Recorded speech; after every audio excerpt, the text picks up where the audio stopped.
ከትላንት በስቲያ ደግሞ የተመድን አቋም በመደገፍ አውሮፓ ህብረት የአልጀርስ ስምምነት ሪስፔክት እንዲደረግና እንዲጠበቅ የሚል ደግሞ አቋም ላይ ደርሶ የአውሮፓ ህብረትን መግለጫ ወጣ። አሁን ወደ ሶስተኛው እርከን ተመጣ።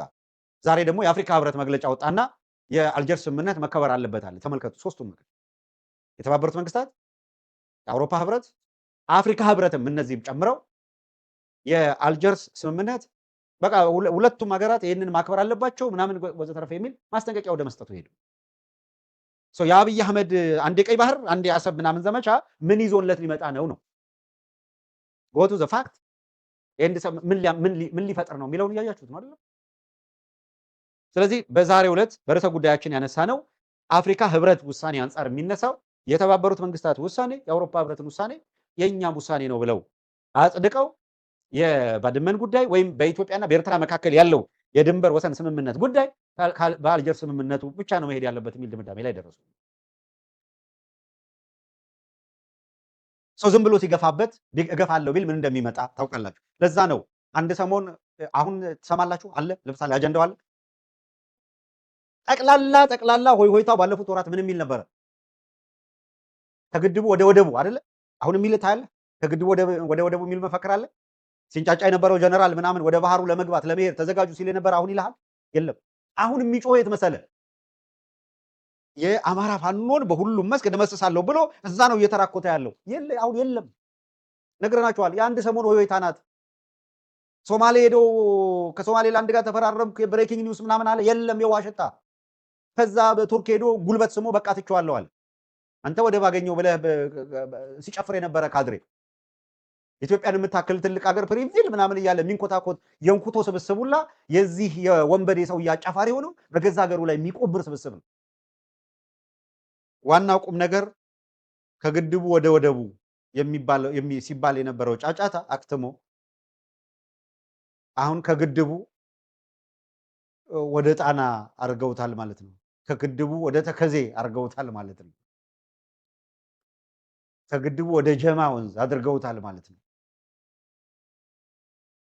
ሙሉ አቅማችንን ተጠቅመን ነው እያሉ ያሉት በአጭር ጊዜ ውስጥ የፋኖን ኃይል እንደመስሳለን ነው። ማርክ ዘ ፖይንት። አገዛዙ እንደዚህ አይነት አቅጣጫ በያዘበት በዚህ ወቅትና ተመልከቱ ወደ ትግራይ ያጠቃለው ሲል በፋኖ በኩል ያለው ጠቅላላ እንቅስቃሴ አንዳንድ ጊዜ በጣም በጥንቃቄ ነገሮቹ እንደታያቸው ወደ ትግራይ ያጠቃለው ምናምን የሚል ሆይታ ባበዙበት ጊዜ በፋኖ በኩል ጠንከር ያለ ኦፕሬሽን በመስራት አገዛዙን አስጨንቆ ፋታ የመስጠት እንቅስቃሴ ነው የተካሄደው። በፕሮፓጋንዳ ረገድም በማንኛውም መልኩ ያገዛዙን ፕሮፓጋንዳ ተከትሎ መጣውላችሁ ቲፒኤልኤፍ መጣ እንትና መጣ እያለ ዳምፕ አድርጎ ሰው ዝም አለ። ይሄ ፌቨር አድርጓል በአዘር ሳይድ። አሁን አገዛዙ በሙሉ አቅም እዚህ በፋኖ ላይ ዘምታለውና ይሄንን አደርጋለሁ በሚልበት በዚህ ወቅት ወደ ትግራይ ታስባ የነበረችው ላላ ስትል እነ ታደሰ ወረደ ወጥተው የወሰንና ምናምን ጉዳይ የሉዓላዊነት ምናምን ይላል። በቃ ከዚህ ውጪ ፖለቲካ አያውቁም ወይ? ምንድነው እነዚህ ሰዎች እያደረጉ ያሉት የሚያሰኝ? ኤቭሪ ታጣቂ ግሩፕ ሲነሳ ተጨቁነን ነበረ ይላል እና ማን ጨቆነ ስትለው ያው ጨቋኝ ገዢ የነበረው ብሎ ኢትዮጵያን ጠቅላላ የነበረችበትን ለአማራ ይሰጣል። እሺ መልካም 4000 ዘመን የኢትዮጵያ ታሪክ በሙሉ ለኤክስክሉሲቭሊ ለአማራ ብቻ ሰጥተው ገዢ የነበረው አማራ ብቻ ነው የሚል ድምዳሜ ላይ ሲደርሱ ደግሞ የኢትዮጵያን ጸጋዎች በማንሳት አሁን ይሄ ጸጋ አላት ኢትዮጵያ ተብሎ ደግሞ የነዚህ ሁሉ ጸጋዎች ባለቤት ደግሞ ይሄ ህዝብ ነው ስትላቸው አይ ባለቤት ነን ይላል። ለጨቋኝነትና ለክፋት ሲሆን ራሳቸውን ገለል ሊያደርጉና አማራውን ለጨቋኝ አድርገው ስለው ሲያበቁ ኢትዮጵያ ያላት ጸጋ ዓለም ላይ ትልቅ ማለት ነባር ጥንታዊትና ለዓለም ስልጣኔ የራሷን ድርሻ አስተዋጽኦ ያደረገች የፍልስፍና ታሪክ ያላት የስነ ፈለክ የስነ ከዋክብት ታሪክ ያላት የሕክምና ታሪክ ያላት የትምህርትና የመንግስት ታሪክ ያላት የራሷ ቋንቋ ያላት የራሷ የዜማ ስርዓት ያላት መንግስት መስረታ የኖረች ሃይማኖት የምታውቅ ምናምን ተብሎ ደግሞ በዓለም ላይ ብዙዎቹ ሀገራት የሌላቸው አሁን ሀያላን የምንላቸው ፈጽሞ ከተሞቻቸው ማለት ምድራቸው ለሰው መኖሪያ የሚሆን ምድር ስለመኖሩም በዓለም ላይ የማይታወቅ ባልተገኙበት ዘመን የተገኘ የኢትዮጵያ ጸጋ በሙሉ ተቆጥሮ ደግሞ ይሄ ለካ የዚህ ማህበረሰብ ነው ሲባል አይ ከዚህ ጸጋ ውስጥማ አለንበት እንዲህ አይነት ጨዋታ እኮ ነው። ጥሩ ነገር ሲሆን አለንበት እንካፈለዋለን። ተጨቆነን ሲሉ ደግሞ እኛ የለም ከዚህ ውስጥ ተጨቋኝ ነን ይላል። ያ ማለት ምን ማለት ነው? ጭሰኛ ሆኜ የጌታ አሳድር ነበር ወይም ለጌታ አሳድር ነበረ በባላባት ስገዛ ነበር ብሎ ሲያበቃ አይ እንግዲህ ጭሰኛ ከሆነ የራሱ ርስት ጉልት የለውም ማለት ነው አይደለም? ጭሰኛ ነኝ እያለ የሚከራከረው ሰውዬ እንደገና ደግሞ ይሄ ርስት ይሄ ጉልት ይሄ ምናምን የኔ ነው ይላል። አንዱን ምረጥ። ወይ ባለ ርስት ባለ ጉልት ነህ፣ ስለዚህ ጭሰኛ ነኝ አትበል፣ ድርሻ አለህ። ጭሰኛ ነኝ ካልክ ደግሞ ርስቱ ጉልቱ የኔ ነው አትበል። ጭሰኛ ሆኖ ርስት ጉልት ያለው የለም። ለምንድን ነው የሚምታታባችሁ ነው? አንድ በኩል የኢትዮጵያ ጥንታዊት አገር ታሪክ ምናምን እኛ ነን ኢትዮጵያዊ የሚል ክርክር ይመጣል። አንድ ውዳቂ ሰውዬ አንድ ነገር ሲዘረዝር በጣም እኮ አስቂኝ ነው። ምን ይላል? ኤርትራ ተገንጥላ ኢትዮጵያ ቀጥላለች አለ እና ትግራይ ተገንጥሎ ኢትዮጵያ ሊቀጥል ይችላል አለ። ኢንክሉዲንግ አማራ ተገንጥሎ ሊቀጥል ይችላል አለና ኦሮሚያ የሚባለው ከተገነጠለ ግን ኢትዮጵያ ትበተናለች አለ። አሁን ትርክት ማስቀመጣቸው ነው በእነሱ ቤት። የትኛዋ ይሄንን ትርክት የሚያመጣው ሰው አየህ የማን ስህተት ነው ካልክ 1983 ላይ የተሰራው የአደገኛ ስህተት ውጤት አይደለም?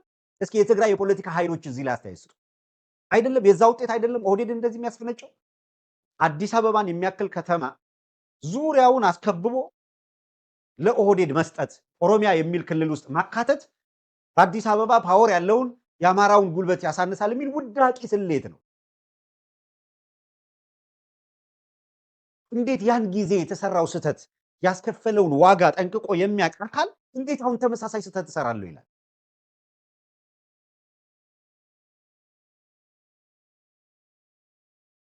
እንኳን ፖለቲካው እውነት ለመናገር ፖለቲካውን ምናምን ተውት። አሁን እኮ የ1960ዎቹ አርቲስቶችና ዘፋኞች ምንድን ነው እያደረጉ ያሉት? በዚህ ዘመን ዘሴም በፉል ባንድ ልክ የድሮ ማርሽ ባንድ ምናምን የሚመስል ሙዚቃ ሰርቶ አሁን ሊደመጥ ይችላል? አሁን እኔ ኦልዲሶቹ ጥሩ አይደሉም እያልኩ አይደለም፣ ምርጥ ናቸው። አትሊስት አሁን እንደ አዲስ ሲቀርጿቸው እኮ ምን እያደረጉ ነው እየቀረጹ ያሉት? አሁን በዚህ ዘመን ባለው የድምፅ ማቀናበሪያ ባለው የሙዚቃ መሳሪያ ልኬት እየሰሩ አይደለም እንደ ያለው። ፖለቲካው በ1960ዎቹ የኦልድ የሆነ የተቸከለ ፖለቲካ አምጥተህ ሴም ሬፒቴሽን እዛው ላይ ባትረግጡ መልካም ነው። እስኪ በርዕሰ ጉዳዩ ላይ ያለውን አብይ አህመድ እንዴት ሉዘር እንደሆነ ተመልከቱና ዘሴም ሪፒቴሽን እንዴት ይሰራል? ሰው እንዴት አእምሮ እያለው ይሄንን ያደርጋል? ለምሳሌ ያ ከኤርትራ ጋር ርዕሰ ጉዳዩ ይሄንን በደንብ ስለሚገልጸው በኤርትራና በኢትዮጵያ መካከል ግጭት የተፈጠረው በ1992 ምናምን ገደማ ነው። ከዛ በፊት በነበረ ጊዜ ሁለት ሀገር ኦልሬዲ ሆነዋል። ኤርትራ ራሷን ችላ ሀገር ሆናለች። የኤርትራን ሀገርነት የዓለማችን ሀገራት በሙሉ እውቅና ሰጥተዋል። የተባበሩት መንግስታት እውቅና ሰጥቷል። ዓለም ያውቃታል። በቃ ሉዓላዊ ሀገር ተብሎ ያ ኤርትራ ሀገር የሆነችበት መንገድ የምርጫ ስነ ስርዓቱን ጨምሮ ችግር አለበት የሚል መከራከሪያ ነበር የሚቀርበው። ምናልባት ጥቂት እፎይታ ቢኖር ኖሮ የትራንዚሽናል ገቨርንመንት የነበረው የኢህአዴግ ችኮላ ባይኖርበት ኖሮ ህብረተሰቡ ትንሽ ሰክኖ የሚያስብበት እድል አግኝቶ ቢሆን ኖሮ በአንድ አገረ መንግስት ማዕቀፍ ውስጥ የጋራ መልማት ቢኖርበት እድል ይፈጥር ነበረ እያሉ እኮ የሚተነትኗል። ነበር በቃ ያለፈ ነገር ነው ሆኗል። በቃ ፕራክቲካሊ ተደርጓል። ኢትዮጵያ የባህር በር ሊኖራት ይገባ ነበር። ኢትዮጵያ የባህር በር እንዳይኖራት በማድረግ የቀይ ባህር ጠቅላላ ይዞታ በኤርትራ እጅ ቢቆይ በቀይ ባህር ላይ ለሚያስቡት የበላይነትና ግብግብ ይጠቅመናል ብለው የሚያስቡ አገራት በፍጥነት ኢትዮጵያ ላንድ ሎክድ ሆና ሙሉ የባህር በሩ በኤርትራ ቁጥጥር ስር ብቻ እንዲሆን በማድረግ ረገድ አረቦቹም ሌሎችም እኮ ተረባርበዋል። ግልጽ እኮ ነው ይሄ።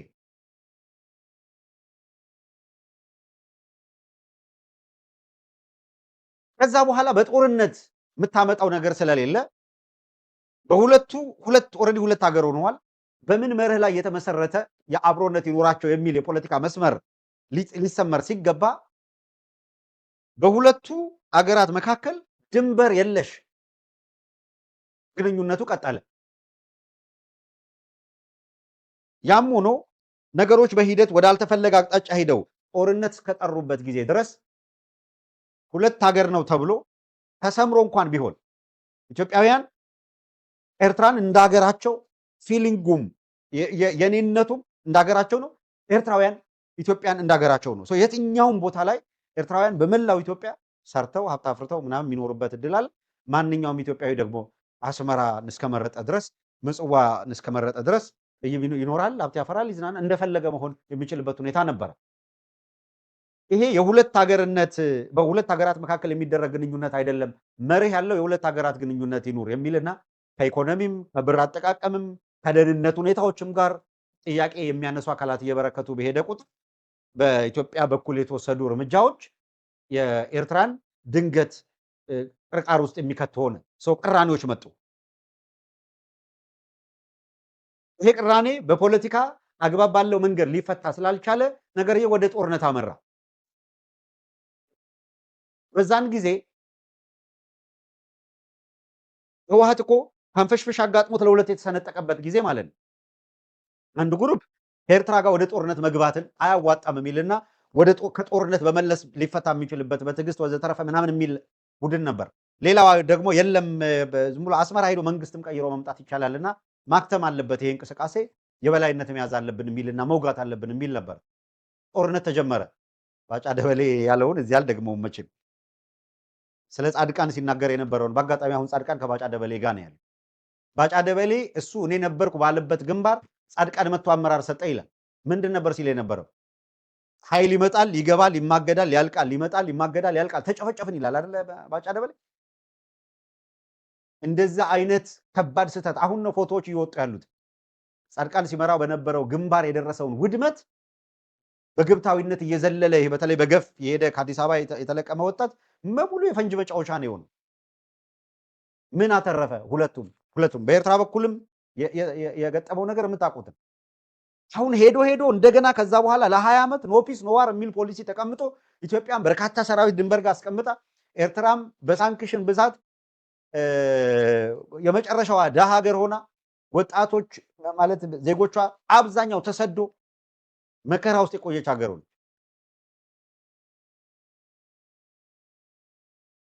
ከጦርነቱ ከዛ አልቂት በኋላ የአልጀርስ ስምምነት ሲፈረም የምታስታውሱት ነው። ያኔ የአልጀርስ ስምምነት ኦን ፌቨር ኦፍ ኢትዮጵያ ነው ብለው አስጨፈሩ ምናምንና ሪያሊቲው ግን የአልጀርስ ስምምነት ላይ ኤርትራ ወደ ጦርነት የገባችበትን ማለት ወራ በኃይል ያዘችው ተብሎ ኢትዮጵያውያን ለጦርነት የተቀሰቀሱበትን ቦታ በአልጀርስ ስምምነት እንደ መንግስት በወቅቱ የነበሩት አካላት ሄደው ፈርመው የኤርትራ ነው የሚል ስምምነት ፈርመው መጡ። በኋላ አፈጻጸም ላይ ችግር አለበት በሚል ደግሞ ሆልድ ተደረገ። 20 ዓመት ምናምን ተቆየ። አብይ አህመድ መጣ። አሁንም መርህ አልባ ግንኙነት መሰረተ። ይሄ ነው የሚባል አንድ በሁለት ሀገር መካከል የተደረገ ስምምነት መኖሩን የሚያሳይ አንድ ምልክት ሳይኖረው ሁለት መሪዎች በፈለጉት መንገድ የፈለጉትን በዚያና በዚያ አጋጭተው እነሱ ቀለበት ሲያስሩ ሲፈቱ ቆይተው ይሄ ነው የፖለቲካ ሂደት ብለው ደመደሙ። መጨረሻው ምንድነው? አሁን የምናየው ውጤት መጣ። አብይ አህመድ ተስማምቻለሁ ብሎ ሲያስብ በአልጀርስ ስምምነት ኢህአዴግን ተከሳሽ አደረገ። ምክንያቱም ቲፒኤልኤፍ ወደ መቀሌ ተባሯል። ስለዚህ ኢህአዴግን ተከሳሽ አደረገና እሱ ምን አጀንዳ ይዞ መጣ? አይ አብራችሁ እስከወጋችሁ ድረስ ባድመን 20 ዓመት በቆየበት መንገድ አይቆይም፣ እናንተ መውሰድ ትችላላችሁ ብሎ አስገብቶ እንዲሰፍሩበት አደረገ። ክስ መጣ። የባድመ ጉዳይ የአልጀርስ ስምምነት ቢኖርም እንኳን በአፈጻጸም ታግዶ የቆየ ስለሆነ አፈጻጸሙ እንዴት ይሁን የሚል ምክክር ባልተደረገበት ሁኔታ የኤርትራ ወታደር መጥቶ በቦታው ላይ እንዲሰፍር ማድረግ የለባችሁም የሚል ጥያቄ ይነሳ ነበረ። አይ እናንተ ቀድማችሁ የፈረማችሁ የወሰናችሁበት ጉዳይ ስለሆነ አይመለከተንም ነው ያለው አብይ አህመድ። ባድመን ጥያቄ ይዞ አብይ አህመድ ባድመን መስጠቱን እንደ ትልቅ ድል አድርጎ ለሚመለከተው አካል እኮ ሲያቀርብ ሰሚት ሲያደርግ ነበር። ፈታሁት ችግሩን ይኸው የአልጀርስ ስምምነትን ፈጸምኩ ብሎ ተስማምቻለሁ አለ። ዞር ብሎ በአሰብ በኩል እየተኮስኩ እሄዳለሁ አለ። በኤርትራና በኢትዮጵያ መካከል የነበረ የድንበር ግጭት ከባድመ ጋር የተያዘ ነው። በዛን ጊዜ ደግሞ ያ ከባድመ ጋር የተያዘ ጉዳይ በአልጀርስ ስምምነት ተፈቷል አሉና የተባበሩት መንግስታት አዲስ ቅራኔ የሚባል ነገር አልቀበልም ብሎ የአልጀርስ ስምምነት እንዲከበር በዚህ ላይ ጽኑ አቋም አለና ጉተሬዝ ባለፈው ሳምንት መግለጫ ወጣ። የተባበሩት መንግስታት